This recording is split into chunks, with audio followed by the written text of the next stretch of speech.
Okay, let's start with the final lecture of the day. And I kindly ask you for a big applause to Arno, because it's a very special moment today, okay? Thank you.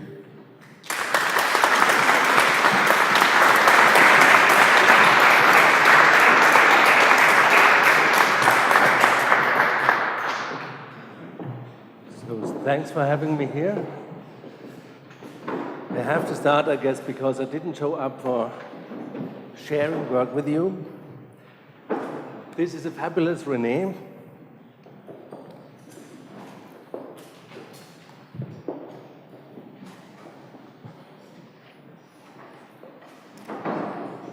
Well, I knew it takes some time to care for kids, but now we need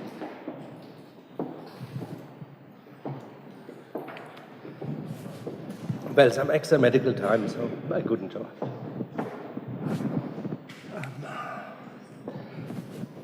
So sorry again that we couldn't share the time, even with the lecturers here, even with the ones who work here. And as we had the last lecture on living and working, I think the only sense is really to share architecture. It's not only by looking at images. And when I got the opportunity still to have a lecture here, I was really looking at the images that were presented here on the website. And quite clearly you can see that normally you choose those images because you want to make it look like very striking, like very nice images. And in the end, it's turning all the architecture and all the effort that's in, all the processes that are into something that's more an object. And therefore, I would like to split this lecture in a first half just to give a little explanations on those objects you saw on the website. And then the second half to show how we are also turning into getting away from objects, but to install something which is a common work, which is more like performing architecture and how to get into the political spheres and how to interact with the other, because this plain object of architecture somehow doesn't exist anymore, or quite rarely.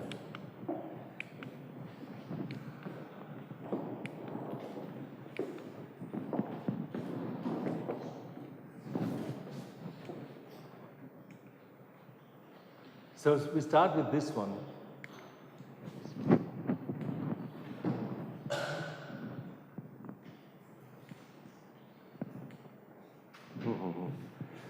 Shouldn't it go back and forward? Okay, that was the first. After my studies, I studied at the Technical University in Darmstadt. And working in some offices in that time, mainly Frankfurt offices, like this very potential high-rise office park producers in that time, it was in the early 90s, I made a decision I should stop with architecture. Because the mode of working in an office is so boring. So in the end, we tried one competition that was a last attempt to say, well, then goodbye with architecture, and how it happens, we won the competition, but it was, even if I talk about we a lot in this lecture, this one was with Julius Graus and some Kelp from Haus Rucker & Co., which was much older, much more famous than us. We just came from school. And in that time, working together meant to create a common concept. And as it was for the Neanderthal man, or the Museum of Mankind, as it was called, it was a very simple narrative how to show the evolution of mankind. So a kind of spiral coming out of the dirt, then leading to the light.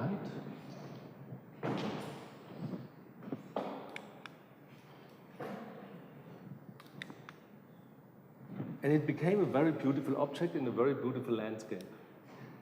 But it's just an object, you can't learn anything of it, then it's a nice object, if you agree that it's a nice object. But the main point is, it's not even true, the whole narrative, because the Neanderthal man died out like 60,000 years ago, and the African tribes took over. So the whole narrative this architecture is based on is completely wrong.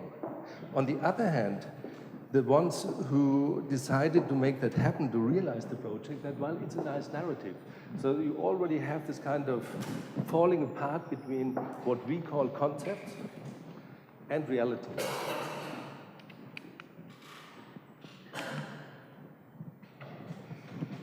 Then I started a partnership with Bernd Knies, who is now teaching in Hamburg, and we were asked, so it's very short explanation, so just the objects you saw on the website. And we were asked to build new lofts. As normally the whole creative class, it was in Cologne in that time, a lot of creative industries, filmmakers, writers. And the whole loft thing didn't exist any longer because there were no spaces left in Cologne at that time. And for sure, the electricity wouldn't function as well. So they asked us to create a new loft building. Is it possible to go here? And as you can see, it's a very simple structure. Maybe kind of structuralist attempt to, in a small crane. You can imagine it's like a double high space, 5 meters wide, 6 meters high, 8 meters deep, combined with one 3 meters high, double width, so 10 meter wide, and the same depth of 8 meters. So you can see it here, it's either on the left or the right, the double high space, and the lower space is either in the height or it's on the same level. And for sure it was not possible to add any kind of staircases inside because you have 12 of those units. And it took us a while to come up with the idea that it might be possible just to have something external, which also means that all the space is usable. So you don't have a corridor, you don't have a staircase, it's just all usable space. So it's a very pragmatic scheme as well. And for sure you might think, well, there's a lighting problem, so you put a little distance here. It's also for fire regulations. If you have 5 meters distance, it's a safety staircase. So in that time, we already came into this kind of what we call the building codes, norms, and so on, how to deal with those to create something different that maybe was in the mind of those who wrote the codes. And to the code writing, we will come later again. And it turned out that this building, as we didn't know in that time, is it working, is it living, is it combined, working and living? So we didn't give it a certain purpose. We just called it atelier, which was not existing in the building codes. So you can choose from both sides. You are able to get the VAT back, so the building costs are 90% less than if it would be a private housing. You're allowed to work. You can count it against the tax if you're a young professional. But still, who would tell an artist not to sleep in his atelier? So it was this kind of early mixture of use, because also we didn't know in that time where this whole area would develop to. And it's a very rough building. We had a carte blanche from the investor. The only thing was it should cost not more than, it was 2,000 Deutschmarks in that time, so it's like 1,000 euro a square meter. That was the only regulation. And for sure that means you can't spend it everywhere. So, and it also means you don't know how people will go on using their space, if it's a working or living or combined space. So for example here, that's a very simple example. For sure there could be a mezzanine level, and you should have already plugs, because that's stupid. No, a plug, if you build it new, it costs nothing. Also heating up here, but we don't know where it's leading to. And it's quite stable. It's like it's like 1/3 is living, 1/3 is just working, and 1/3 is combined. It's more or less the same over the last 15 years.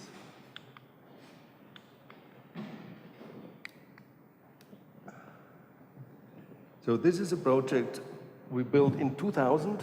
It was an architectural photographer who did the photos of the other building. Then he asked us to make a building. He had a very low budget. His parents were officially the clients.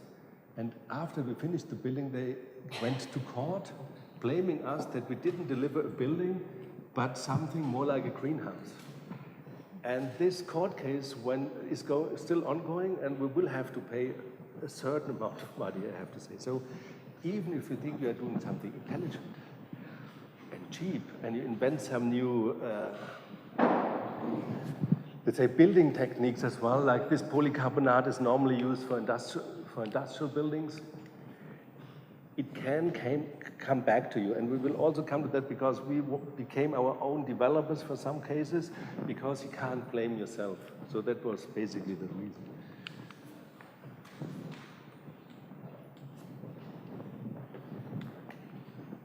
So this is how it was looking before. It's this little gap.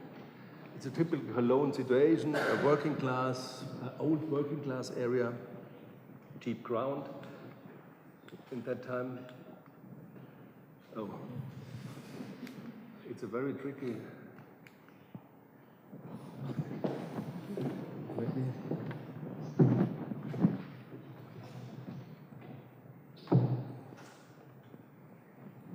I don't explain all the rules, but maybe one is important. So for sure, you want to use mainly the whole ground.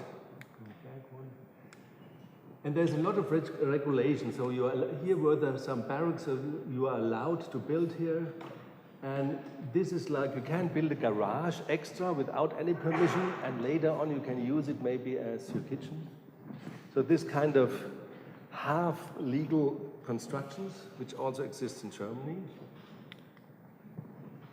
And it became a very comfortable studio. Like, this is the facade with this polycarbonate, which gives this very nice Japanese light. This kind of soft light from model photos, perfect. Still, it was not proof that it's also a material that you can use for housing.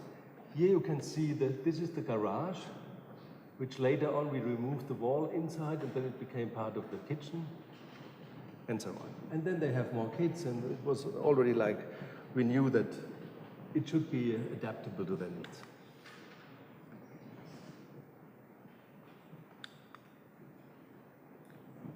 Maybe to go back, so those images really like stroke us at that time, because it's giving completely different relation between privacy and public.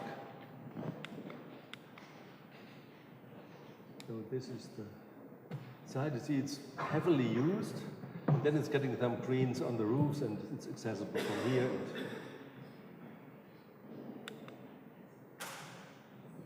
The one who did all the glazing here, a glass, it's not a glass producer, it's a facade producer, then he asked her to make his new building.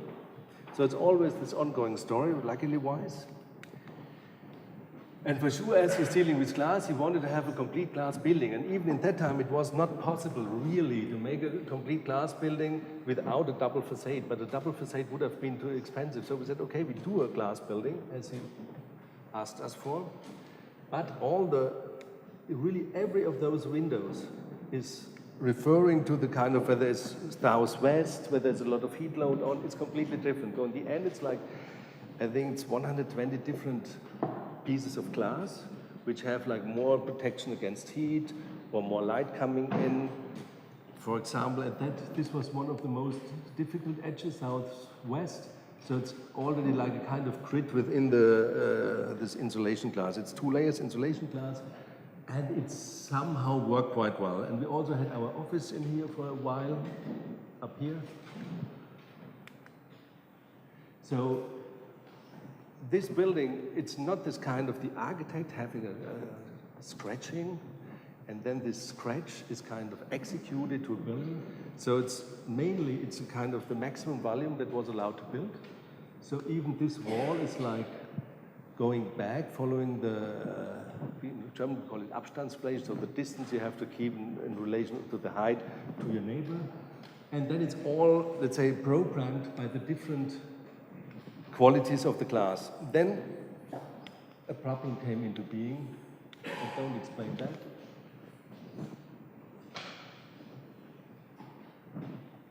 We knew there might be offices. We don't know whether it's a kind of huge shared zone in between.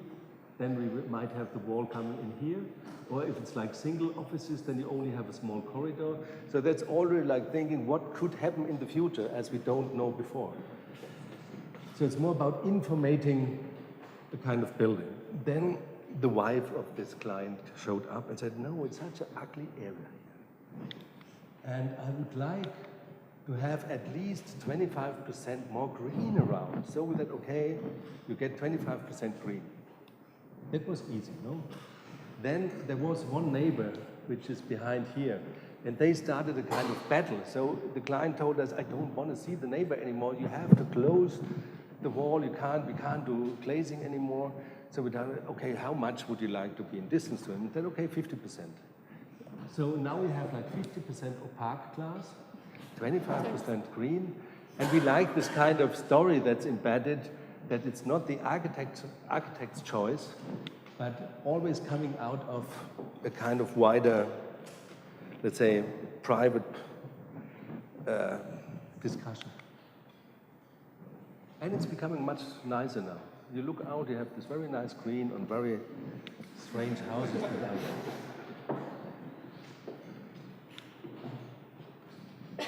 This one was a competition with daughter Mantrup. And you have to know, we had times in Europe, especially in the Scandinavian countries, where this kind of painting was indicated social horror situations, no? If there's graffiti, there's social problems, and they have to put money in. So it was maybe the last phase of this, in this time Denmark, to put money into what they call social indicated areas. And they wanted to have a kind of new product that's combining high culture with low culture, like soccer and dance and that. Okay. And it was a competition, 5 offices, and for sure you would normally do a nice object on this very huge ground. And we were always a little bit concerned about these firewalls, the existing ones. So in that time we became more and more pragmatic, let's say, in how to design, how to architecture your design process. So, okay, we can build directly here. We should have light coming in here. That's the length what you need to play soccer. That's the height you need for well, let's say indoor soccer. And it's a maximum volume as well, because we believe in you should always use the maximum volume, even if you don't use it. We will find that later on there's a lot of use, especially in those areas in the building that were not in the program. Because then the user is much more intelligent than the investor, than the architect.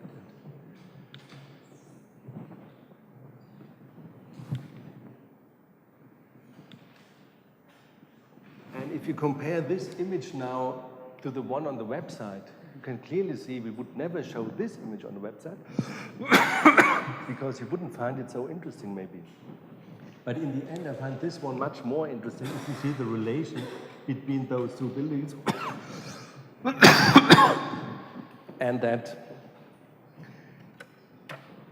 maybe that's was our definition at that time. Beauty doesn't come out of aesthetics, but out of the possibility to use and of being open. And so what happened in that project, it was double-sized than what was in the program. And then the client said, okay, you have won the competition, but you have the same budget. Fair enough. And we said, okay, then we have to use this very cheap material again, no? This polycarbonate that we used before. Then the client came and told us, well, but you are also only allowed to use the same amount of energy, because the yearly cost should be the same than we asked for in the competition per year. So that, okay, so just put the same energy in. Which means now for dance, you have the 22 degrees, whatever you need, and for showers and everything. I have to go back very shortly. Which is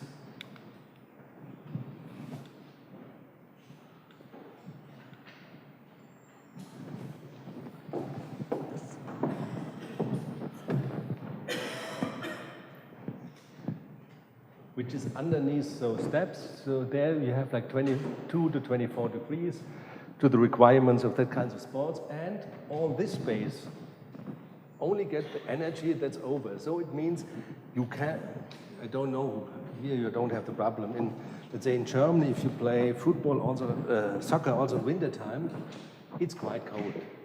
So if you can play with 13, 14 degrees, it's much better than to play outside. Even the regulations don't allow to play indoor soccer with 16 degrees. Outside, you are allowed to play at 8 degrees, but indoor, you have the kind of requirements for sports fields, which means like you have to have 21 degrees. So that was our case, really to fight with the authorities to say, well, then just call it outside, or better outside, or a kind of urban barn, or whatever you would like to call it. And now it's completely crowded in there. And also the kind of, the extra volume, now there's climbing walls, now there's trampoline, chess boxing, there's a lot of other uses that were not in the program when we started. This one you might know. We had our first, how we call it, we were bankrupt by another building where we were playing for the facade again. In that case, it was the facade, it was for a highly technical building, and there were like micro explosions, not with fire, but a kind of shock wave. And therefore, all the glass had to pass a certain test, a heat soak test. So it's, you warm it up, then you put like hot water, cold water on, and then half of the glass, maybe 60%, 65% breaks because there's already a little chip somewhere. So you're only allowed to build in glass that had this test. So the facade company came, they mounted the glass, it had the stamp. Then it turned out the stamp was wrong. And then we have in German law, we have something very special. The architect is responsible to deliver a building without any failures. So they blamed us and asked us, but you can ask for the money from the facade company. But the facade company already was bankrupt. So we were bankrupt as well. So we left Cologne because it's a kind of very uncomfortable feeling if your nice company is turning down to zero. And as we had no jobs, we asked a Cologne bank whether they would give us money to develop a ground and to build on our own. And we found this ground, a very nice ground, as you can see. There was a kind of, it came from the gold rush in Berlin in the 90s. So a lot of buildings were started and then stopped around 95 because it turned out that the rental market was not as well developed as the normal cost to build something. So we bought this ground, just the ground till here, for the price of the ground minus the removal costs of the basement. Normal deal. So it was really cheap. It was also in the area in that time where nobody would go to. Then we asked the bank and said, dear bank, so our own part, as you always have to give our own part and then the bank is financing the rest, our own part will be the basement because that's the most expensive because you have to care for the neighboring walls. And this Cologne bank, like 500 kilometers away, said, okay, that's fine, you do the basement. So if you count now, we got the ground very cheap because it was minus the removal of the basement. Then the existing basement we put in as our own money, and then it was also atelier building. We financed the whole thing, including VAT, and then we got the VAT back. So the bank financed 102, 103% of the whole building. So therefore, we were, after our first bankruptcy, able to make our own building. And for sure, it should be cheap. And then we said, okay, we are new in town, so maybe, and there was a huge discussion then about how to relate to the city. So, and we went back to Ungers and this kind of, he called it Bindung, like something like tying things together, some information that's coming out of the surrounding and of uses. And we thought we should implement also like social ties. So in that time, these were state-subsidized artist ateliers, but the subsidized was stopping at that time. So we thought we should build as cheap that also our friends and like this artists are able to pay the rent. And we said, okay, we won't make any profit. We keep the building 10 years without any profit, so we just share the costs for the bank. And after this time, we all move out, which will be in 3 years, and we sell the building to do the next project. And I'm telling this a little bit more in length to show that it's not always the clients, it's not the investors. So if you don't like investors, forget about them.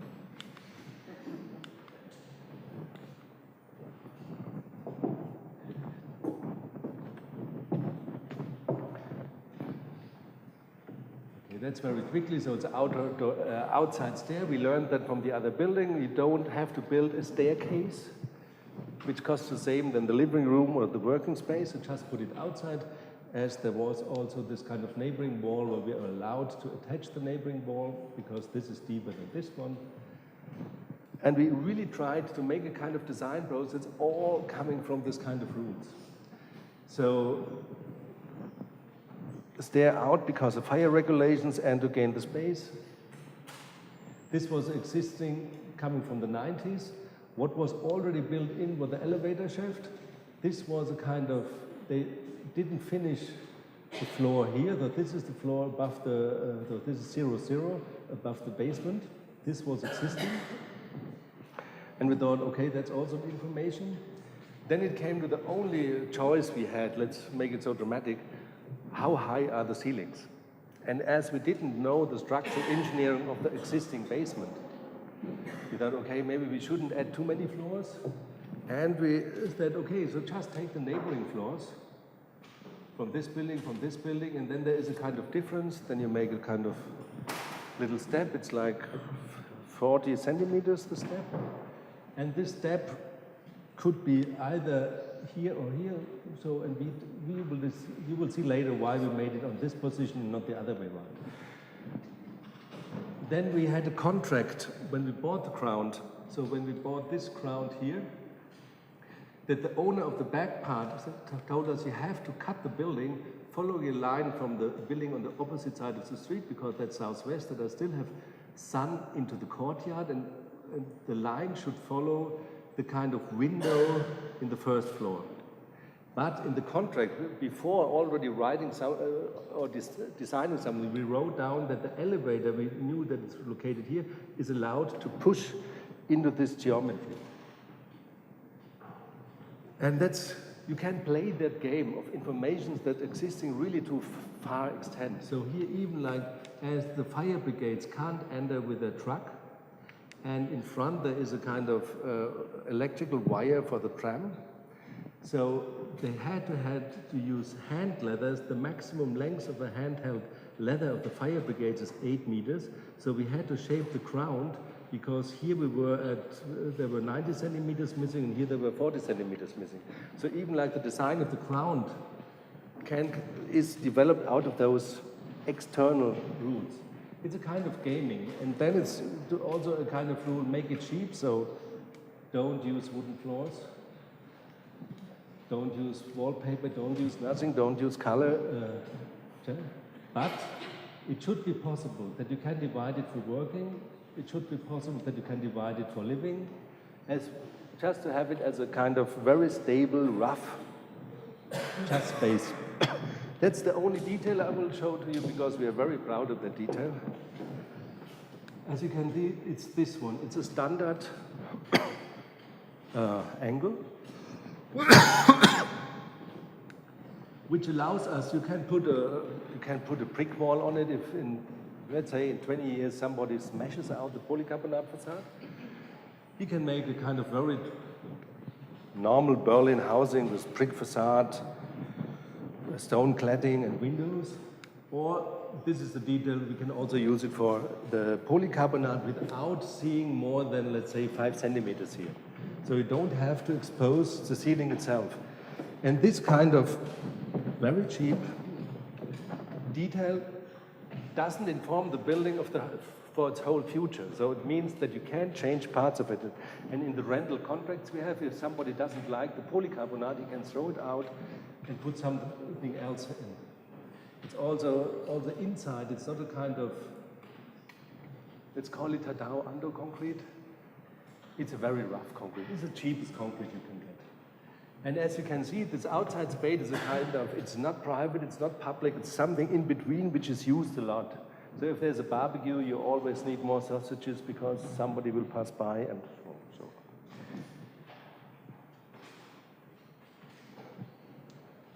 So this is our own office. Now it's more tables in. This was a magazine. This is used as a living space. There's a huge gallery down here. Now another architectural office moved in here, so it's also changing a lot. And this is the first extension. It's made by a very young office, June 14, run by Semcha Mayev and Johanna Mayer-Krobrugge. And they made this kind of very brilliant sauna. It's just an acrylic sauna. It's so small that you can use a normal sauna oven. And for sure you are exposed, so you might use it mostly night times. But on the other side is a cultural senate. So they know us quite well and support us a lot. And this kind of, let's say, more use that's allowed, that's something that we are really interested in. Here you can see where the ceiling is missing. That's the existing elevator shaft. So one day maybe we screw in reinforcement here to have the ceiling. So we added this reinforcement joints already. And there is a kind of, the elevator has a door here. It might be a kind of little foyer for the whole house. And we just, and you see here the electrical plumbing. So we just put everything in that one day could be useful. Okay. And then it's this kind of very convincing facade image. One little more detail, each of those ones is like 300 kilo because that every company can mount. So that's giving the size. So therefore, if this is higher than in a different, in another place, then it's becoming a little bit wider or smaller. It's just based on the 300 kilo that every little company can mount. And you can see it's completely beautiful, no? It's very cheap. So this kind of facade costs like 100 euro a square meter. This kind of facade costs like 400 to 500 euro a square meter. We don't have like expensive details, but the difference between 500 and 100 is a lot. And especially if 100 means that it's getting so nice, no? Pay less, more beauty, perfect light inside. Yes, in summertime it can get a little hot. But who cares? Go to a lake and swim if it's too hot. And this is the architects normally working a little longer, as you all know. I just wanted to show the images. So there is a lot of relation towards the neighboring buildings and also the social conditions, even if it doesn't look like. So that was our entry in Berlin, and it functioned quite well, I have to say. So when we learned, it's so intelligent to spend the bank's money on building. So we did the next one, which is called, we heard already about the villa and this kind of, you quoted this kind of working, living combination in the Palladio world of villas. And so it's basically what we now think a villa would be is this kind of grandezza, and it's huge and it's marble and a lot of, that's what we normally think what a villa is, or even the small ones everywhere in the countryside. So this was basically a East German underwear factory, and they produced this, we call it Groarke, you know it from Schießer maybe, and they were called Liebestöter, love killers, because they were really ugly. And it's in a situation where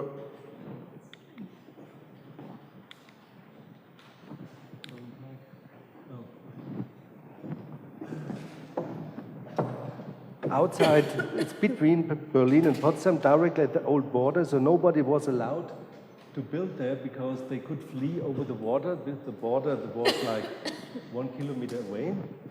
So you can see there are some houses around.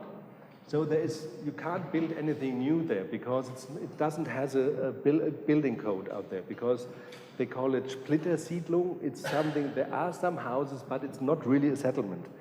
So the only thing was to use the existing structure. This was one, let's say it was not a beauty.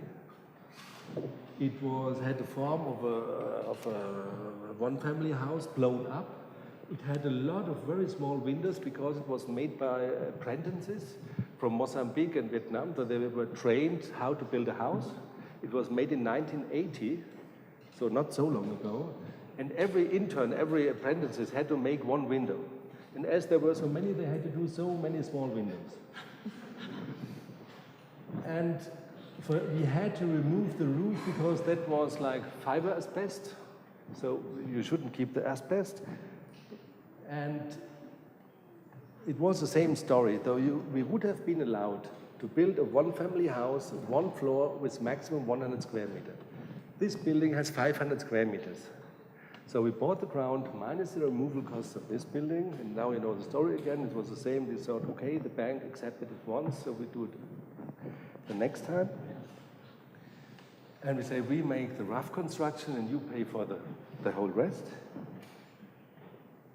So that was the higher production, which was not there. There was a lot of, let's say, it was really run down. It was looking like that. So we start with this building here. So this was the cultural barrack. So every, let's say, East German production place, even the smallest one, had a cultural space as well. This is something we lost completely. As you mentioned in the previous lecture, that we now divided, beginning with the 50s, between working zones, living zones, recreation zones. In the East, at least, they had this idea that there is a culture of work, which is extending the work. So it was also used for ideological schooling. But okay, so if we would have destroyed this one, and it was very fragile, this is was more or less falling apart. And there is a rule in Germany: if 3 walls are standing, it's an existing building. If there's 2.5 walls, you are not allowed to build again. So, and we had only 3 walls, as you can see. So half a wall, 1 wall, half a wall, no, 1 wall and half a wall. So it was, altogether was like 3 walls. So if we would have removed one, then we couldn't build any more. So it was also a kind of workshop, but more like with real labor. Mostly female students, we have to say. 10 days. So cleaning, putting some clean floor, and then using a kind of one-sided formwork, and then pour concrete in. And it's a very high technology, so we can see it's like, we call it Gleitschalung, something that you could use several times. And also we couldn't deal with the pressure of, as we were not trained in this kind of construction, we didn't use reinforcement, but little fibers, metal fibers, so it was easier to make. So all this was 10 people, 10 days. And then the first test of a concrete roof, a waterproof concrete. 10 days, and it's completely beautiful, no? You can see the casted windows, so therefore we named it Rachel, after Rachel Whitered, that made this famous artwork in the 80s, not to blame us for the idea, but so it's really like something we took over from the field of art. So here you could see that the kind of existing walls were not stable enough for the pressure of the concrete, and you can't design it better, no? It's like such a beauty. So this is now a guest house. This is a mirror to hide a toilet. I go back, we really like this kind of, and we really draw all the details of plumbing now ourselves in most of the buildings, because the plumbing can be so cheap. It's all like normal fittings. This is cold water, warm water, you need, and then it's all functioning without any huge effort of money. So when it came to the building itself, we thought, why should we have 500 square meters at a lakeside? Why you don't use 500 square meters?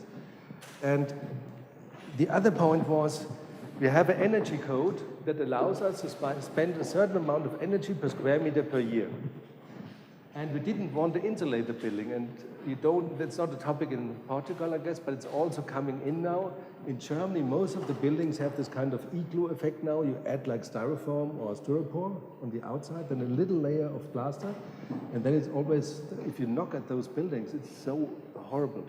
So that we don't do that, but we stay within the regulations, so we put the energy in that we are allowed, and then we have to have curtains, so all the energy is over in the sauna, and then we have those curtains, and if it's getting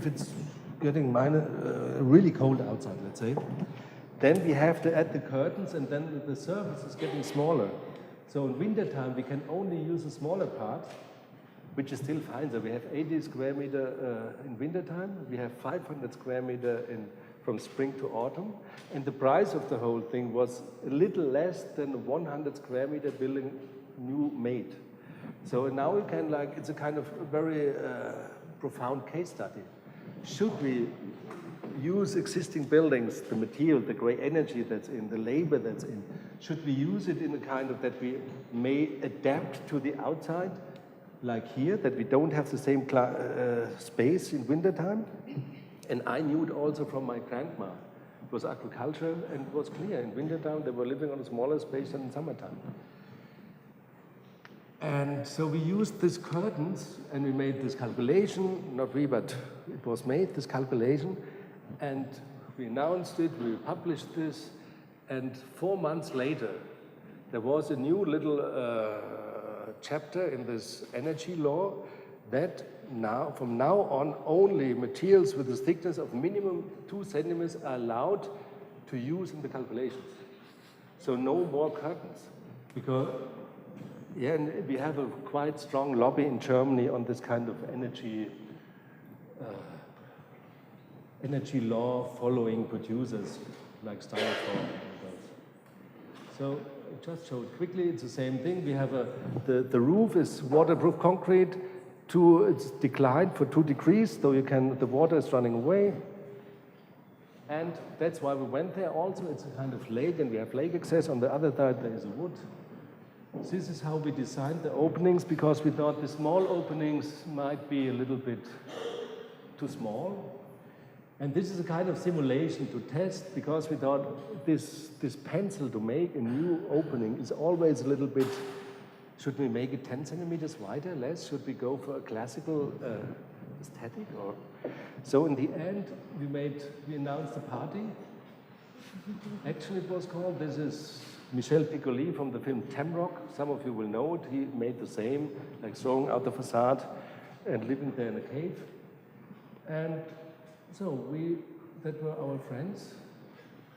And a lot of art historians, a lot of female ones. Next day it was completely, we were not used to physical labor.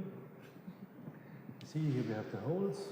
And though each team just choose this hole on their own. So this new roof, it has a little edge that allows to throw out 2/3 of the walls, maximum 5 meter span, wherever you like. So it's not that the design is like implementing the kind of structural engineering. No, the structural engineering is giving a support structure that to do whatever you like, wherever you like.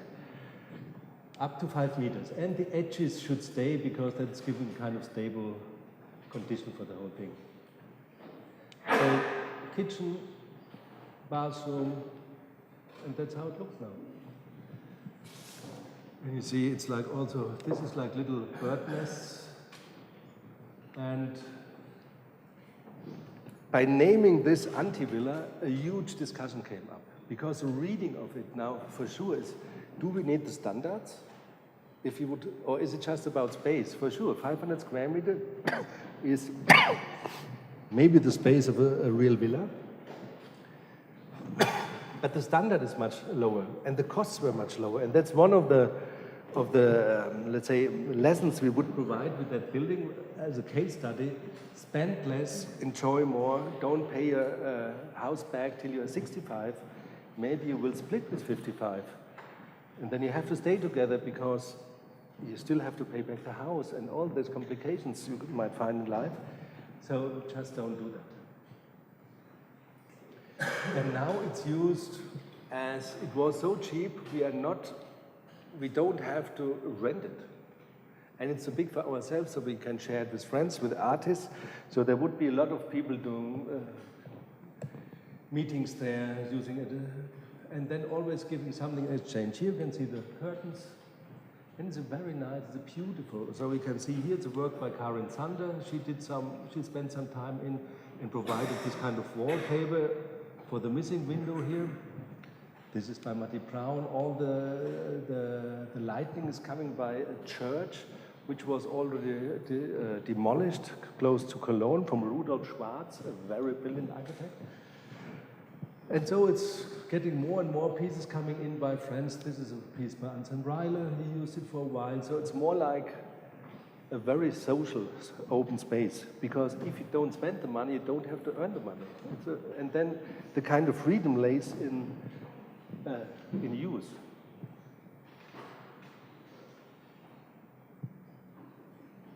So this was the before, this is the after. I think it's completely okay. And we spent 350,000 euro for the whole piece. It was not including our fee, that we didn't count. And all the, let's say, also to organize things a little cheaper. But okay, one back.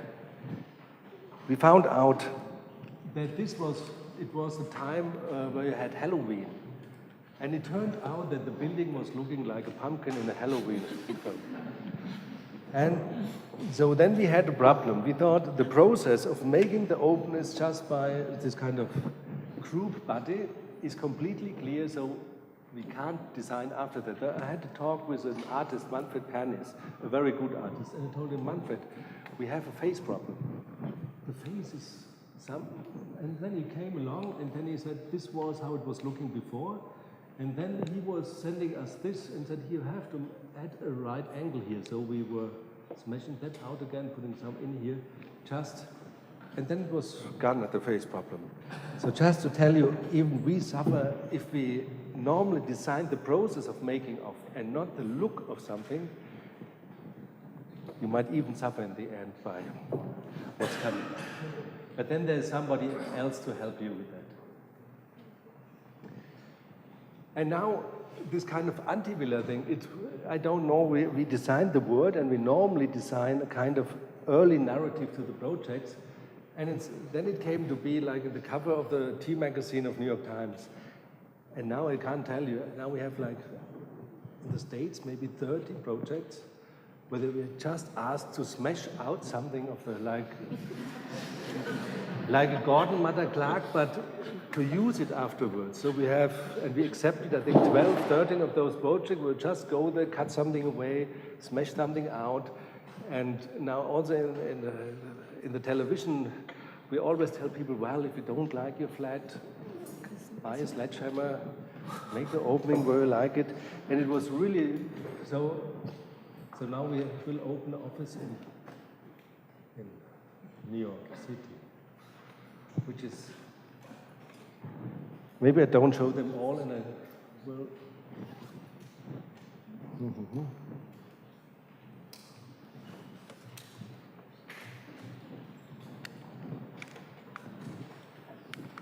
No?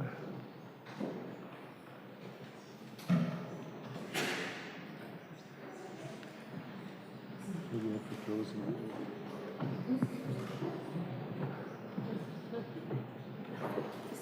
It didn't function anymore, but maybe you can just close it open.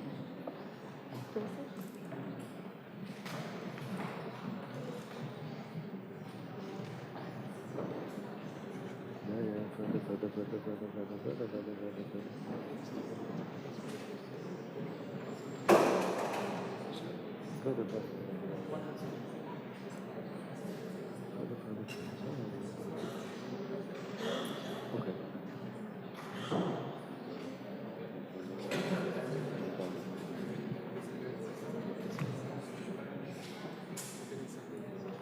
So, another 20 minutes or half an hour? I would show 1 or 2 projects more and then tell you how to enter the kind of political world of an architect. Half an hour or 20 minutes?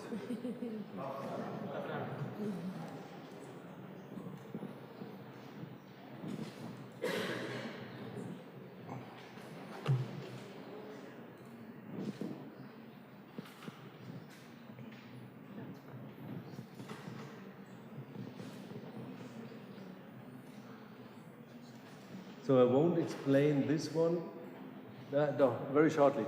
So we work with clients, external clients, that's one thing. The second thing is we work on our own developments, which is a real fun because you can imagine you have nobody who tells you what to do. So it's all your decision that makes it a little bit more complicated because you don't have this kind of dialogue, but then you can implement other dialogues with friends, with artists, with colleagues, and they're quite rough sometimes, I can tell you. And we develop like structural thinking that we would like to build in the future. Like this one, we thought, well, maisonettes have the capacity if you cross 2 rooms. You could have north-south and east-west in one maisonette. And then you can have one like this, one like this, one like this, one like this, one like this, one like this. Then you have like already a quite dense cube with 3 maisonettes or 4, and all have the same quality that they have all 4 directions. And if you turn them 45 degrees, you can also add them in a row, and every maisonette has the same quality of all 4 directions. I think that's very brilliant. And we only have realized one till now. I show it quickly, and it's not even in Europe, it's somewhere in South America. And it's 3 units, as you can see, and they rented 3 units, 2 units, or all 3 together, so it's a rental object. One of the 3 units even has an open space combined with a closed space, and you can all the 3 maisonettes can be combined. So we go one back, maybe you see here a lot of stairs, 1, 2, 3 stairs, going to those 3 tubes. And then each of those 3 tubes is combined with the tube above.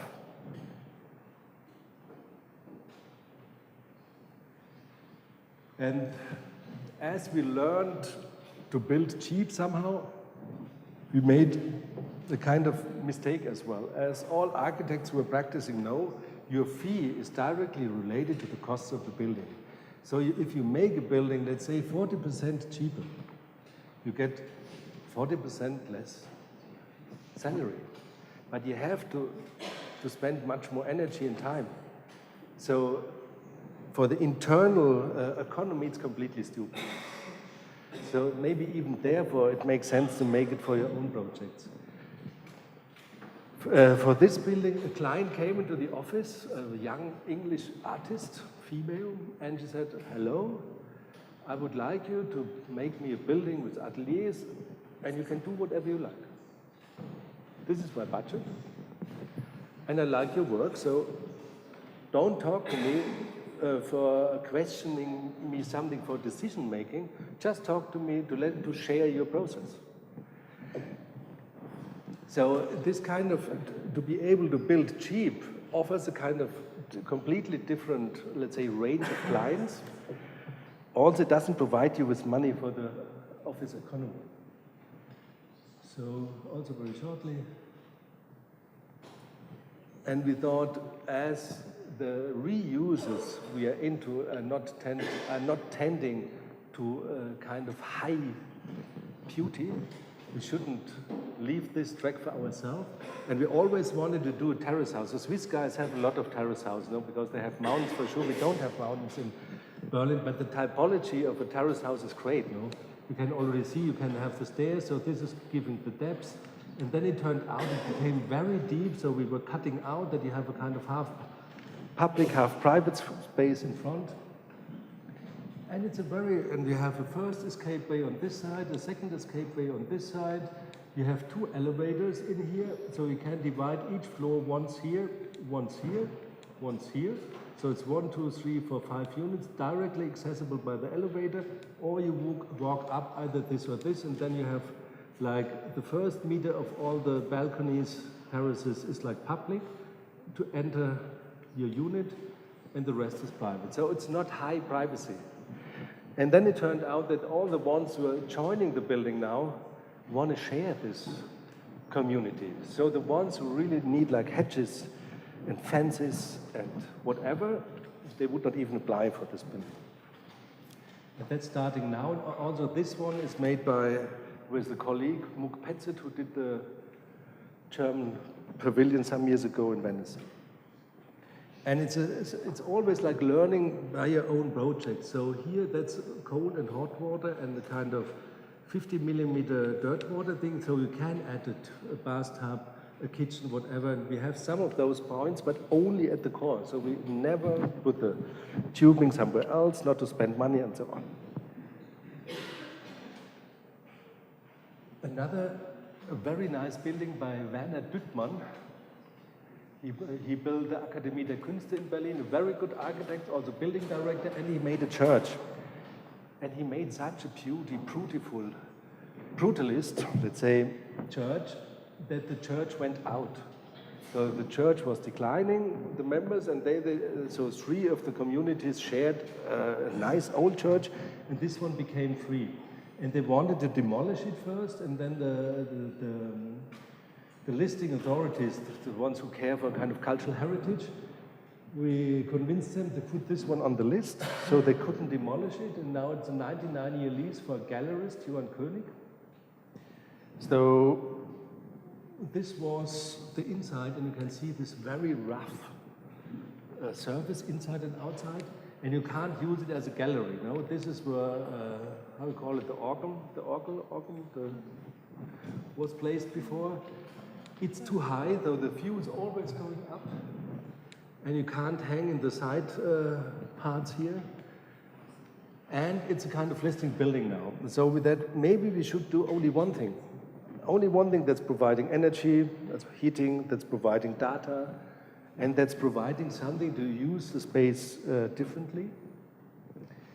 So this is a perspective from this podium here, from here, exactly. Now we go down on the knees, and it's looking like that. And this proportion is already much better, no? So we decided, okay, maybe we can put in a table. This I skip. We can just put in a table with so many feet that we don't have to make new fundaments and not to go into the existing preserved material. So we put, and that's all we did. So no, it's just this one line, and I really like if design becomes so simple. So the only design is this one line. This was a simulation we did before, and now it's looking like that. So this is the upper level, which now it's 400 square meter, which also works for smaller pieces. And underneath we have all these columns. But it's a very usable space, as it turned out. Here you can see that it's never touching the existing. The table always has this kind of 3 centimeter gap, and that's a detail which is coming from the original detail of Düttmann. So we tried to make something in 20 years. Nobody will know that we made this change. We used his material, we used his techniques, and for sure in 20 years they all will say, well, this Werner Düttmann, he made such a nice exhibition space.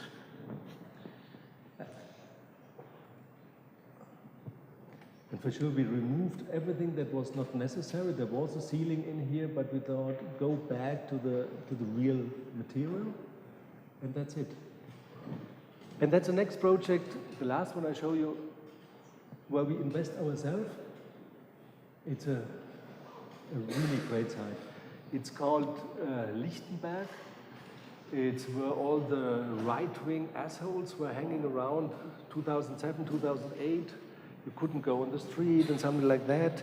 And it's so beautiful because all this constructions here is like Dong Xuan Market. It's a Vietnamese community, like the guest workers of East Germany.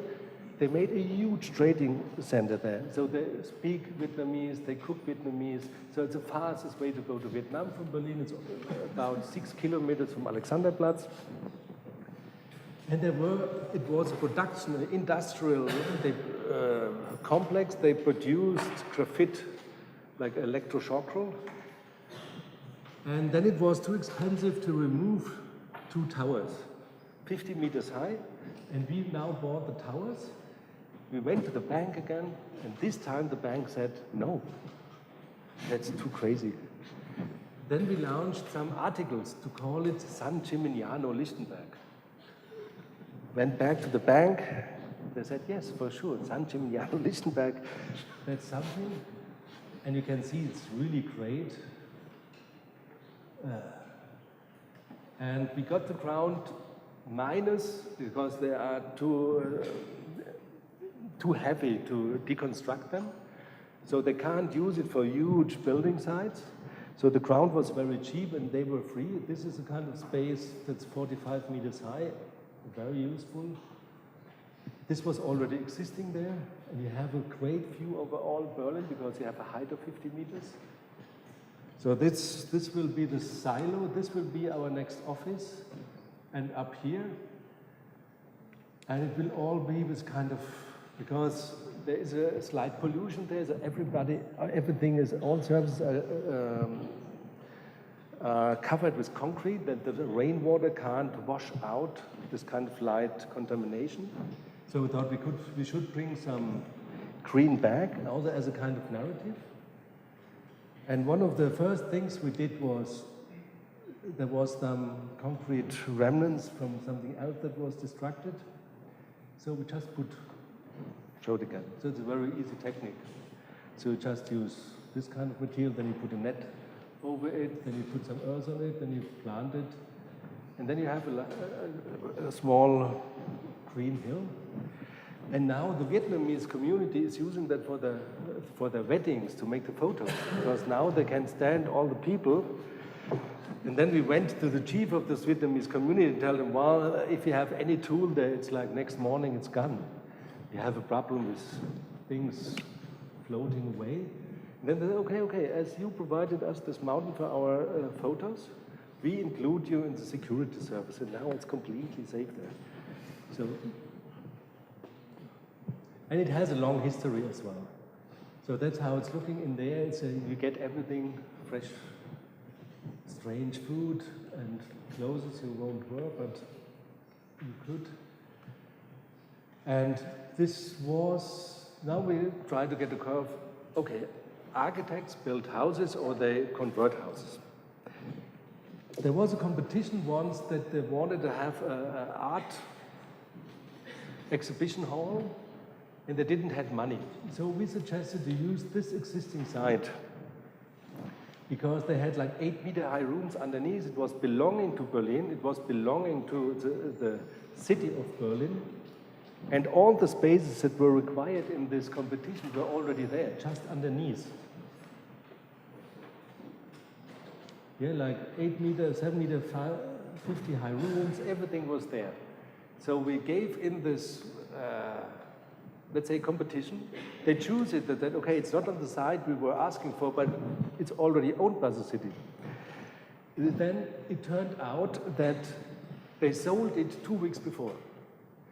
They sold it to a private investor minus the removal cost of the existing. Yeah, so the same story we used, and he just removed it. But the city was owning the kind of raw construction of a complete art hall. And then we thought, that's strange. Why do cities sell their property? And why don't they know from each other part? And it was like 6 weeks before the elections for the Senate of Berlin, for the country of Berlin. This was mayor at that time, and we found out, well, he's quoting here to understand Berlin. And we were asking every party leader who would change the real estate policy of the city and of the country of Berlin. And they wrote back letters, well, we would like to change something, but maybe... And I thought, that's strange. If in a kind of representative democracy, if I want to vote the one who is going for changing the real estate policy of the city, but they all don't care for, how does then representative democracy function if there is no more difference? So we thought, okay, that's an interesting case. And this is like the party colors and the color codes, the official color codes of the parties, so that if there is no longer a difference concerning this kind of very specific topic of real estate policy of the state and the city of Berlin, there is no difference. So we can just mix them up, and it's a kind of very, for German, it's a kind of very indicative color as well. So this was our project, to provide color codes, printed ones in CMYK, the other ones in RGB.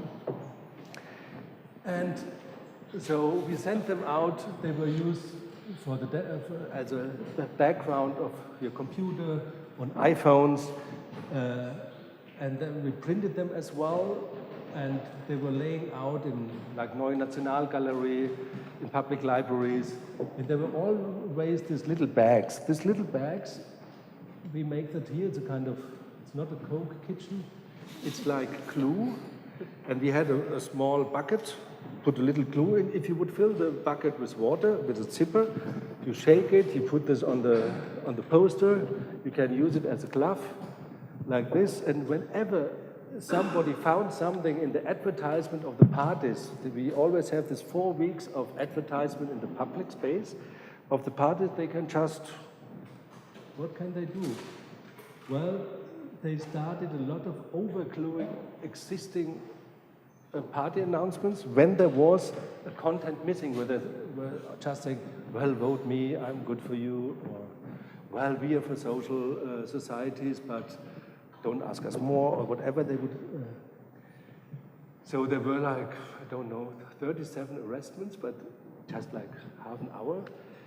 We got newspapers that were printing the political part of the newspaper in this brown. There were newspapers even that were printing a whole page completely in that color.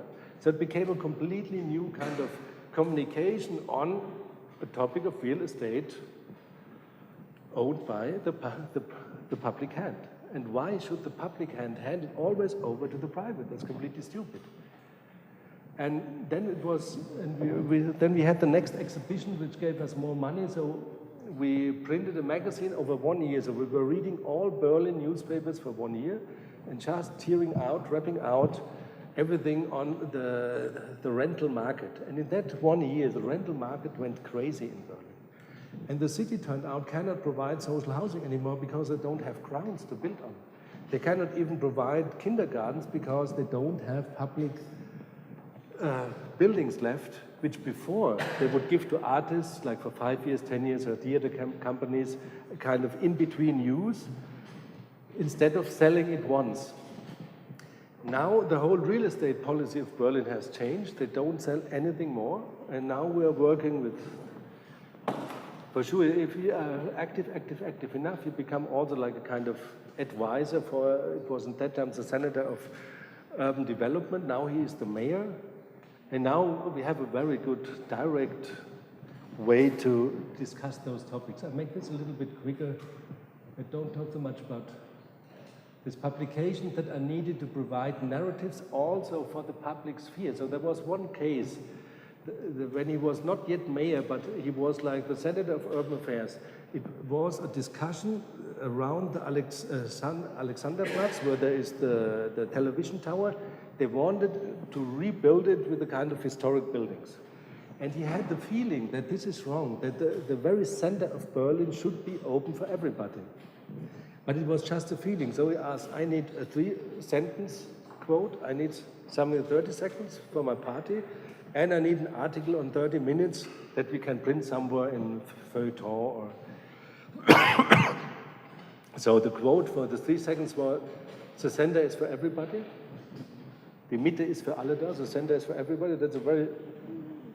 So for the party we made, for the Social Democrats in that case, a 30 minutes one, and it was functioning. So they changed the plan to privatize the whole center of Berlin around this television tower. It might, the discussion will come again, but at least it's possible now to act on that level. And now we are entering the field of discussion on a different level. So this is the 2 towers. It turned out that this is all an industrial area, and as we heard already before, industrial area means no housing.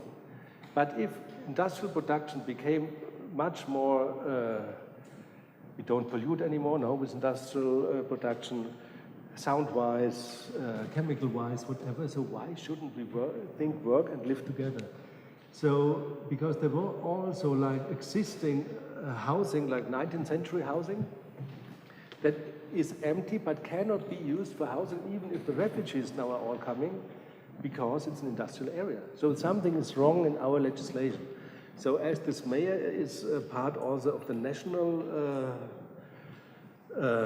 let's say, legal, the German legislation, as a kind of minister president, so the president of the country of Berlin. So we asked him, can't you implement a new category? So it's not longer just like industrial areas, production areas, living areas, recreation areas, but to implement, and now it's called urban fields, let's say, urbane Gebiete, where you can live and work together. And you have to accept for housing that the sound by trucks driving very early or late is like extended. But on the other hand, it's like filling into this gap that a lot of, let's say, cultural producers need to combine work and living. So this is implemented now, and 1st of January it will be implemented in the building code of the state of Berlin. And we're also going to show you one more legislation thing, because Berlin doesn't have the money for social housing anymore. But let's say the average income in Berlin is still quite low. So all the new development now, which is heavily ongoing, it's like 20,000 people, 20 to 40,000 people a year coming to Berlin. We need a lot of more housing.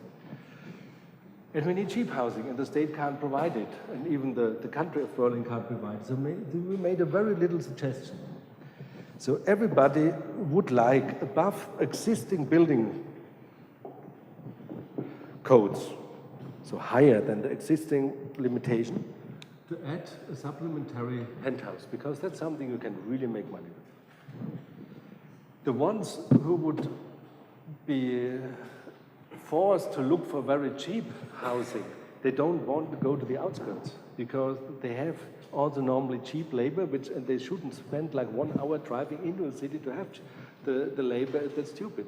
So they would like to have the same block. If this is the existing block, limited in height, they would like to have one floor here for a very reasonable price. So just combine it. So everybody should be allowed to extend on top of the existing regulations one floor, to sell it or to rent it as expensive he can, if in the same block, one floor, the same surface is provided for €6.50 forever.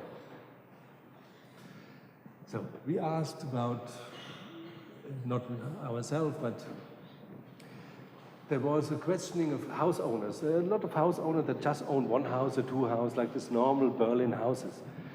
And 80% of them, that if I'm allowed to build a supplementary penthouse, for sure I would give away first or second floor, like the cheaper floors, for €6.50.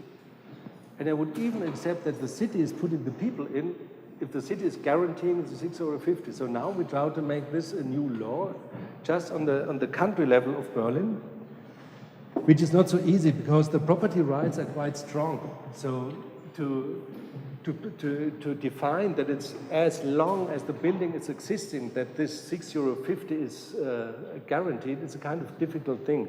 Up to 30 years it's easy by German law, but to make it lifelong, which would be much better, no, you gain it. It's still a kind of complicated. Yeah, and now we can think, just working on this one law is the same energy, like also hourly, in our office than to make one building. But we think the difference you make to implement this kind of law, it would make such a bigger difference on the whole fabric of Berlin in terms of use and accessibility than just to realize one different building in the neighborhood, whether it's a little bit different or not. And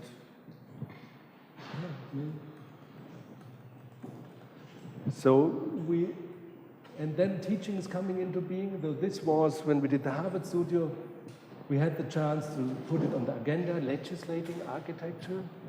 Well, sounds a little nice. And I would just stop it here. We did some teaching at the ETH now with Christian Carroll students, and they had to design not a house, but a referendum, because in Swiss you have a lot of referendums, and it was completely strange for them to design a referendum. But isn't that completely clear? Design a referendum, there should be in any house bigger than X, there should be social housing, blah, blah, blah, blah, blah. It was really difficult for them to change the idea where design is happening from the line, from the kind of aesthetic moment, to something that's only text, which will become a law text. So that was an exhibition there, and I would just show you one trailer. So the long film of that, which will include Switzerland, Italy. Italy has a completely different system because they always fail, and every 10 years they have a sanatoria. They have something, now it's all fine again if you pay some money. And so we have a kind of research-based film, which is not so, which you can really look with a kind of pleasure on 3 or 4 different countries on the biennial, and I will show you the trailer, which is 2 minutes, just to show you that this contents become really boring, no? Text. Who of you ever went into the lecture of building codes in your university? I didn't go. It was completely boring at that time, no? And now it turns out that this kind of text writing is a kind of a very strong tool. So therefore, to get this discussion on, we made this trailer to convince Alessandro to give us a nice space in the biennial, which functioned. And here you see just now the 2 minutes. I don't know, you have to do with this. And then it's over.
Warum machen Sie von der Legislativen auf der Ebene, wo es sozusagen auch kleinteiliger wird, keinen Gebrauch?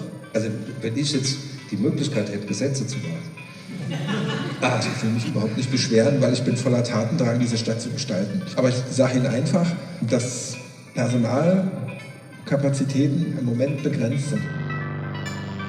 So now we accept it.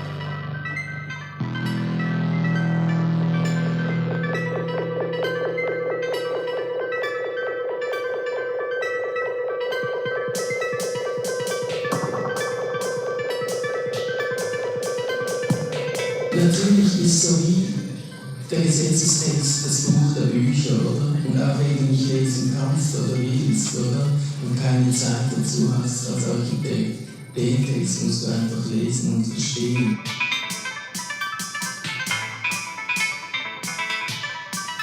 Warum können wir nicht das Feld des Umfeld? Also warum können wir nicht als Architektur das verstehen, dass wir die Texte einfach durchschreiben?